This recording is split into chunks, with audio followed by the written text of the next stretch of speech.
सबसे पहले आपको बताएंगे, पीटीआई से बल्ले का निशान वापस लेने का इलेक्शन कमीशन का फैसला मुअत्तल कर दिया गया। पेशावर हाई कोर्ट ने दलाइल मुकम्मल होने पर इलेक्शन कमीशन के फैसले पर हुक्म इम्तनाअ जारी कर दिया। अदालत ने अपने हुक्म में कहा है कि केस का फैसला होने तक इलेक्शन कमीशन का फैसला मुअत्तल होगा। मौसम सरमा की छुट्टियां खत्म होने के बाद डिवीजन बेंच केस की समाअत करेगा। दौरान समाअत पीटीआई के वकील बैरिस्टर अली जफर ने कहा कि हमें निशान अलॉट किया जाए ताकि हम अपने उम्मीदवार को टिकट जारी कर सकें। जब तक केस का फैसला नहीं होता इलेक्शन कमीशन का फैसला मुअत्तल करके निशान दिया जाए। एडिशनल अटॉर्नी जनरल का कहना था कि इंटरिम रिलीफ अगर दिया गया तो ये तो पूरी दरख्वास्त पर फैसला होगा। जस्टिस कामरान हयात ने रिमार्क्स दिए कि ये तो इलेक्शन कमीशन एक पार्टी को इलेक्शन से आउट कर रही है। अगर अदालत कल इस नतीजे पर पहुंचती है कि इलेक्शन कमीशन का ऑर्डर ठीक नहीं था तो फिर क्या होगा। यहाँ तो ये नज़र आ रहा है कि एक सियासी जमात को इलेक्शन से बाहर किया जा रहा है। अगर पार्टी से इंतखाबी निशान लिया जाए तो फिर क्या रह जाता है। जस्टिस कामरान ने कहा कि मुस्लिम लीग से शेर, पीपल्स पार्टी से तीर, जेयूआई से किताब वापस ली जाए तो क्या होगा।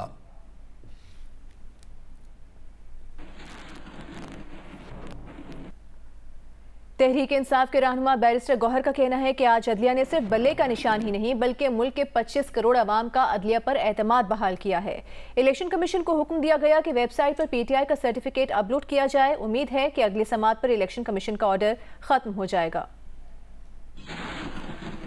अल्लाह ताला हतमी फैसला भी हमारे हक में है कि देखो आज इंटरम रिलीफ के लिए लिखा हुआ वो फिक्स हो गया था और सिंगल जज के सामने था। जब सिंगल जज प्राइमा फेशी केस को देखता है और आपको रिलीफ ग्रांट करता है तो इसका मतलब है कि इंशाअल्लाह ताला जब दो जज के सामने मेरिट पे इस केस का फैसला होगा तो डेफिनेटली ऑर्डर सेटिसाइड होगा। लेकिन अल्हम्दुलिल्लाह आज अदालत ने इलेक्शन कमीशन के ऑर्डर को सेटिसाइड कर दिया, हमारे इलेक्शन कर लिए और हमारा बेट रिस्टोर कर लिया और इलेक्शन कमीशन को ऑर्डर किया कि हमारे सर्टिफिकेट को वेबसाइट पे आप पब्लिश कर दें। देखो एक बहुत बड़ी डिस्क्रिमिनेशन होने जा रही थी। 175 पॉलिटिकल पार्टी में से सिर्फ पीटीआई की सर्टिफिकेट को पब्लिश नहीं किया जा रहा था, वेबसाइट पे भी नहीं पब्लिश किया जा रहा था। दूसरी तरफ ये कि अगर ये ना होता तो आप 227 रिजर्व सीट से भी हमें आउट कर रहे थे। उसके साथ साथ ये कि फिर हमारे सारे कैंडिडेट जो है वो सारे इंडिपेंडेंट लड़ते। आप किस तरीके से मुल्क को लेके जाते आप, और अगर आप इस तरह इंडिपेंडेंट इलेक्शन कराएंगे तो वो लोगों में फिर हार्स ट्रेडिंग ही होगी, उसमें इलेक्शन पे असर होगा, सेनेट पे भी, प्रेसिडेंट के इलेक्शन पे भी, स्पीकर को भी इलेक्शन पे भी, चीफ मिनिस्टर, प्राइम मिनिस्टर की। तो अल्हम्दुलिल्लाह बहुत अच्छा इकदाम हुआ।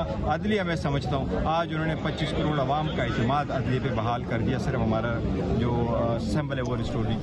बानी पीटीआई के खिलाफ तौहीन इलेक्शन कमीशन केस की समाअत कल होगी। कॉज लिस्ट जारी कर दी गई। इलेक्शन कमीशन कल अडियाला जेल में तौहीन इलेक्शन कमीशन की समाअत करेगा। बात करेंगे नुमाइंदा जियो न्यूज़ नौशीन यूसुफ से। नौशीन, बताइएगा क्या तफसील है इससे मुतालिक। जी बिल्कुल, 27 दिसंबर को इलेक्शन कमीशन जो है वो अडियाला जेल में बानी चेयरमैन पीटीआई और फवाद चौधरी के खिलाफ जो केसेस है उनकी समाअत करेगा तौहीन इलेक्शन कमीशन के, और इन पर फर्दर जुर्म भी आयद की जाएगी। ये कॉज लिस्ट के मुताबिक है। जबकि 28 दिसंबर को इलेक्शन कमीशन अजीजुद्दीन काका खेल की दरखास्त पर महफूज फैसला सुनाएगा, जिसमें कहा गया है कि फवाद हसन फवाद को जो है वो निगरां काबीना से हटाया जाए, और इस पर अब इलेक्शन कमीशन जो है वो 28 दिसंबर को महफूज फैसला सुनाएगा। जी शुक्रिया नौशीन इस तफसील के लिए। सिंध हाई कोर्ट में आज कराची में टोल प्लाजा तक तजावुजात के खात्मे से मुतालिक केस की समाअत हुई। समाअत के दौरान डिप्टी कमिश्नर ने बताया कि सुपर हाईवे से इब्तिदाई तौर पर तजावुजात का खात्मा करा दिया है। तजावुजात हटाकर जगह NHA और एक प्राइवेट कंपनी को दे दी है ताकि डेवलपमेंट का काम हो सके।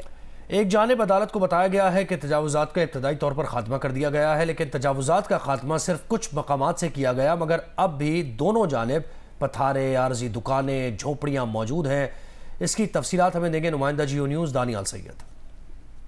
जी बिल्कुल, सिंध हाई कोर्ट में कराची सुपर हाईवे से लेकर टोल प्लाजा तक तजावुजात के खात्मे की समाअत हुई, जिसमें डिप्टी कमिश्नर ज़िला शर्की ने अदालत में रिपोर्ट जमा कराई है कि सुपर हाईवे से लेकर टोल प्लाजा तक तजावुजात का इब्तिदाई तौर पर खात्मा कर दिया गया है, लेकिन सुपर हाईवे से टोल प्लाजा जाने और आने वाली दोनों सड़कों के ऊपर तजावुजात बरकरार हैं। कहीं पर झोपड़ियाँ हैं, कहीं पतारे हैं, कहीं हैवी ट्रैफिक और डंपर्स जो हैं वो खड़े हुए दिखाई दिए हैं। जो कुछ मसनूई या आरजी शॉप्स होती हैं वो भी कायम हैं, और 15 जनवरी को दोबारा समाअत है। सुपर हाईवे पर इस वक्त भी जो तजावुजात हैं वो बदस्तूर कायम है। कुछ मकामात से यकीनी तौर पर खात्मा देखने में आया है, लेकिन अब भी सुपर हाईवे से टोल प्लाजा तक तजावुजात बरकरार हैं।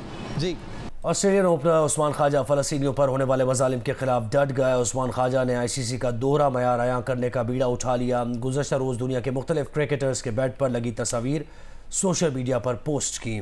आज मेलबर्न टेस्ट में जूतों पर बेटियों का नाम लेकर एहतजाज किया। उस्मान ख्वाजा ने सोशल मीडिया पर पैगाम में कहा था कि जब फ़लस्तीन में मासूम बच्चे मरते हैं तो उनके सामने अपनी बेटियों की तस्वीर आती है। ऑस्ट्रेलियाई टेस्ट ओपनर उस्मान ख्वाजा फ़लस्तीन में होने वाले जुल्म के खिलाफ डट गए। ICC की सरजरिश के बावजूद उन्होंने एहतजाज जारी रखा। मेलबर्न टेस्ट में उस्मान ख्वाजा ने अपने जूतों पर बेटियों का नाम लिख कर एहतजाज रिकॉर्ड कराया। पर्थ टेस्ट से कबल उस्मान ख्वाजा ने सोशल मीडिया पैगाम में कहा था कि जब वो फ़लस्तीन में मासूम बच्चों को मरता देखते हैं तो उनकी बेटियां उनकी नज़रों के सामने आ जाती हैं। उस्मान ख्वाजा ने पर्थ टेस्ट में जूते पर अमन के लिए नारा तहरीर किया था और मैच से पट्टी बांध कर खेला था, जिस पर ICC ने उनकी सरजनिश करते हुए उसे कवानीन की खिलाफ वर्जी करार दिया था। गुज़श्ता रोज़ उस्मान ख्वाजा ने ICC के दोहरे मेयार पर उसे बेनकाब किया और दुनिया के मुख्तलिफ क्रिकेटर्स की बैट पर लगाई जाने वाली तस्वीर शेयर की थी, जिस पर ICC खामोश रहा था। भारत के खिलाफ अगले साल 4 फरवरी से होने वाली डेविस कप टाई के लिए पाकिस्तान टीम का ऐलान हो गया। एहसान उल हक कप्तान होंगे। पाकिस्तान टेनिस फेडरेशन के सदर सलीम सैफुल्लाह का कहना है कि भारत को इंटरनेशनल टेनिस फेडरेशन के सामने खफत उठानी पड़ी।